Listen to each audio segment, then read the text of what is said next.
Hello and welcome back to OCD Coded. My name is Erin Brown and I'm a therapist and I have OCD myself. And my goal with this is to help you turn your OCD into a superpower.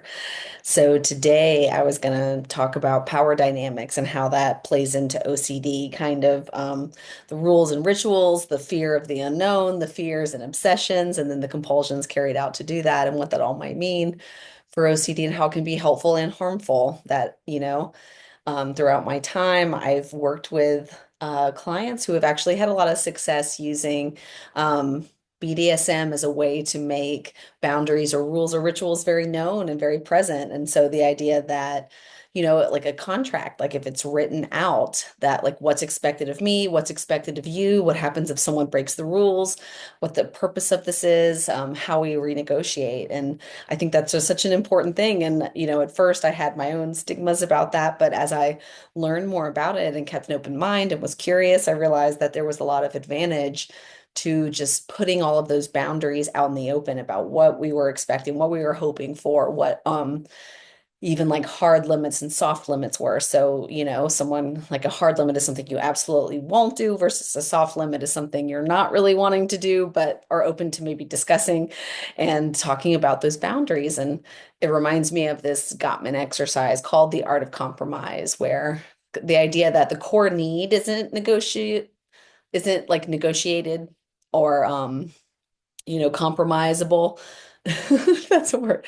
But that the whole point is like the when, where, how, like all the other questions besides the what can be negotiated. And I think that that's one of their examples is like a couple who, when they retire, they have different ideas about what they want to do. One wants to stay and live on the family farm, and one wants to travel the world. And what if they like what they decided to do was negotiate on the time frame of it, which was they would do a year abroad, a year on the farm, on the family farm, and then reassess and see what they really liked after they actually tried it. And I find that to be such a big thing with OCD is convincing myself that it's worth trying it because my brain will be like, oh, you'll already know what's going to happen, or oh, it's going to go terrible, or oh, you're not going to be able to do this, or my brain will be scared of the outcome. And so it'll try and talk me out of it. And sometimes it'll be true, but one thing I've learned the hard way so many times is it's better to do something, to try than I can be so paralyzed in inaction and deciding not to decide because of my OCD and the paralyzingness of the decision-making parts of it. And so,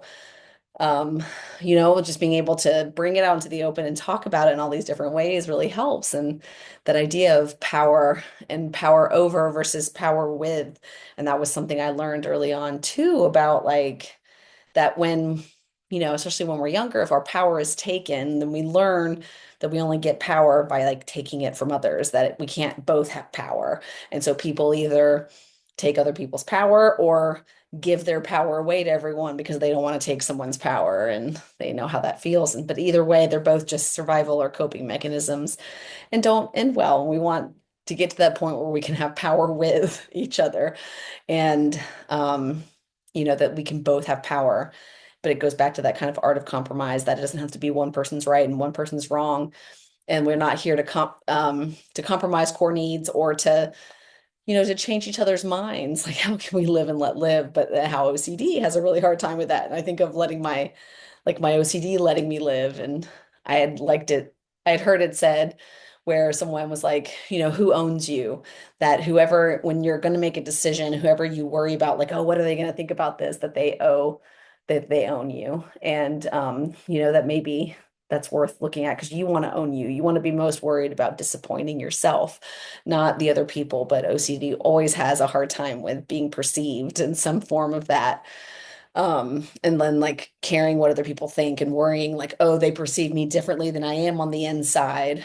And so, how do I change that or obsess about that or make sure they know who I am on the inside? But we can't. And the more I try and defend myself or prove myself, the more I look not like I'm trying to be. And so, the more I try and defend and prove, the less it feels true, whatever I'm trying to say.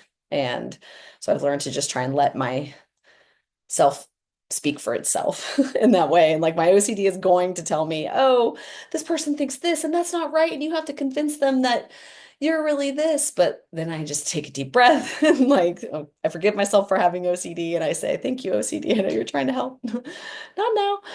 But and then going back to it. And so thinking again, like with these power dynamics and with OCD, even like, does OCD own me? And I can't ever get rid of my OCD, but I don't want it to own me and I don't have to own it. It's just, we can be a team in this kind of way and how we think about that. So um, I think that's a good stopping point for today. And let me know what you think about all that. And we will talk um, more about it next time. Though I guess I did get a little off track with the BDSM thing. But as far as, I mean, I guess that's the biggest parts of it were, just writing out the contract and exploring that. Like, I guess one of the other things that I found really interesting about it was um, that the whoever's in the submissive role actually does have the power that, because they have the power to say no at any time or whatever their hard limit is what the dominant one has to respect. And I found that to be really interesting. And so I thought it was just a cool way to, again, bring something out into the open, to talk about it, to look at it differently. And I really would love to know your thoughts about that also. Thank you so much and hope to hear from you soon. Talk to you next time. Bye.